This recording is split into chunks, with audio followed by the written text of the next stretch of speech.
This exhibition is called Streams and Mountains Without End, Landscape Traditions of China, and it's actually been ongoing for more than a year and a half, but this version of it is the final installation. But we've changed all 60 paintings, and so people who have seen earlier editions of this exhibition can come again. They'll see all new paintings.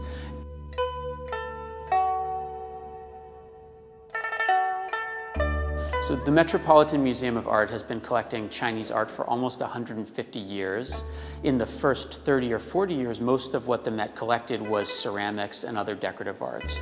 But then starting in 1913, the Met started to acquire Chinese paintings. But it wasn't until the 1970s that the Met got really serious about Chinese paintings and attempted to acquire masterpieces show the majesty of this tradition. And from 1973, going forward to today, there's been a major effort to be able to really represent the greatest of Chinese painting and calligraphy. And the key elements in that were major gifts by donors such as Douglas Dillon, Oscar Tang, John Crawford, and others who contributed majorly to the effort to bolster this collection and be able to bring to people visiting New York a sense of the majesty of the tradition.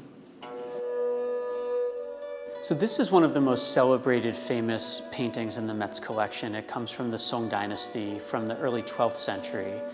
The painting itself, we date by style alone. It doesn't have a signature by an artist on it, but it has all of this other material around it. You can see the writing at the top and the bottom by the famous collector and painter Zhang Daqian.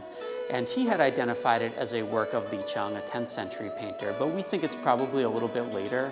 What it depicts is a scholar riding on a donkey. He has a servant walking in front of him, carrying a bundle of scrolls, and then a servant walking behind him who's carrying a cylindrical sort of basket or storing documents. And an ancient old pine tree, it's actually started to lean over, and I mean, this relates back to a very old Chinese idea coming from the text called the Zhuangzi, that the greatest hope that a person should have is to be like an old tree, so old that it almost looks like it's dead, but in fact the tree is still alive and the tree still persists.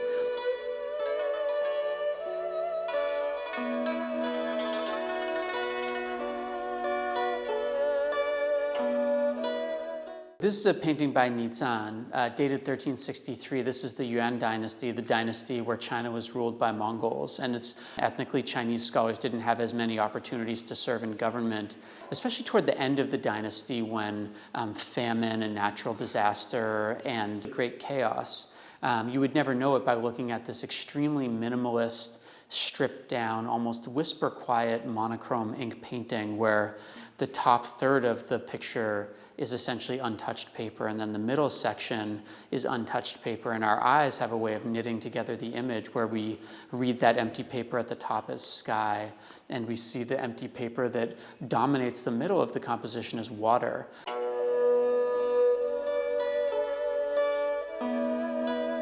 The painting behind me is dated 1691. It was made for one of the grand interior spaces of the city called Yangzhou. This was a very wealthy city in 1691. There were patrons who needed big, splashy, impressive-looking paintings for their big, impressive-looking homes. And the artist who ran this workshop, Yuan Zhang, he specialized in serving these clients. This is a depiction of a real palace, a famous palace built in the Sui dynasty in the 6th century and then taken over by the Tang dynasty that followed it. Then you also get human figures within the painting itself. Down near the bottom here, you see a group of horse riders that are just getting ready to cross this arched stone bridge. And one of those horse riders is the emperor himself. I believe him to be the second emperor of the Tang dynasty.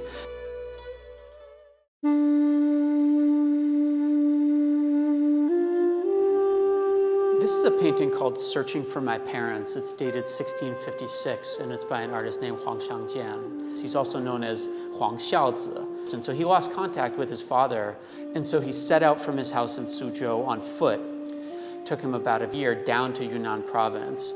He found his parents, and he brought them back to Suzhou, and the whole round trip took 2 years. So we see at one point a military garrison where he was questioned really roughly by the soldiers who were there. You even see war elephants further on toward the end of the painting. This gallery is devoted exclusively to landscapes on painted fans, and some of those fans, like this one, were actually made to be folded originally. All the other fans, other than this one in this room, are actually mounted as album leaves and since with landscapes on them, including some of these earlier fans painted on here. It's incredibly detailed. Just how elegant an object this is, just solely for the purpose of cooling yourself down on a summer day.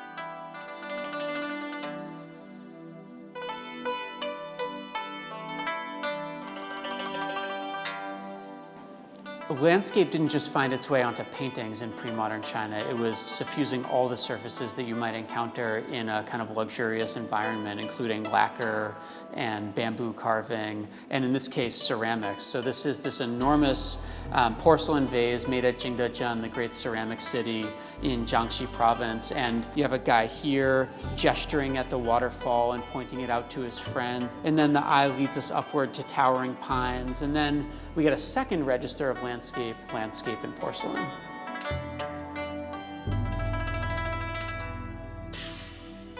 This is a painting dated 1829 by an artist Su Renshan, and he was from Guangdong province. This is a painting by a 14-year-old. He was a prodigy, and as I said, he was self-taught. By this point in his career, he's already starting to cycle through different types of painting. By the time he's in his 20s, his paintings look very different than this. He's struggled with mental illness later in his life, and he actually died somewhat young. And along the left edge of the painting, there's a single column of text, and that text is written by the artist himself, our 14-year-old. The other inscription is by, of course, his father.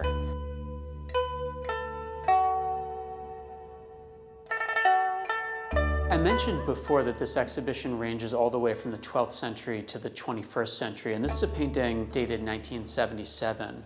And it's by a painter named Wu Guanzhong. This is waves at this coastal area called Beidaihe.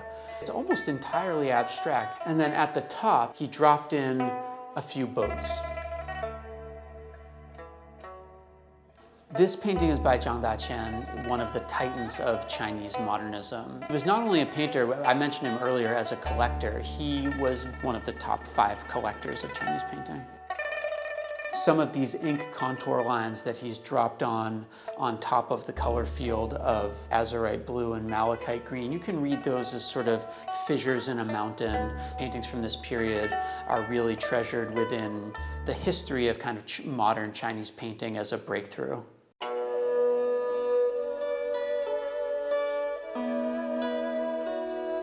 This painting from 1971 is by an artist who we know by 2 names, either C.C. Wang, as he was known in the United States, or Wang Jiqian, his Chinese name. He was a collector and a painter and a calligrapher who left China in the late 1940s. He brought paintings with him at a level of quality that were very rare in the United States, like Zhang Daqian, and they were friends. And the core of the Metz collection of early Song and Yuan dynasty paintings actually come from C.C. Wang's collection through purchases in the 1970s and then later through purchases and donations by other donors, principally Oscar Tang, in the 1990s and through to today. As a painter, he's really interesting because he's really seeking to use these materials to create something modern and sometimes nearly abstract.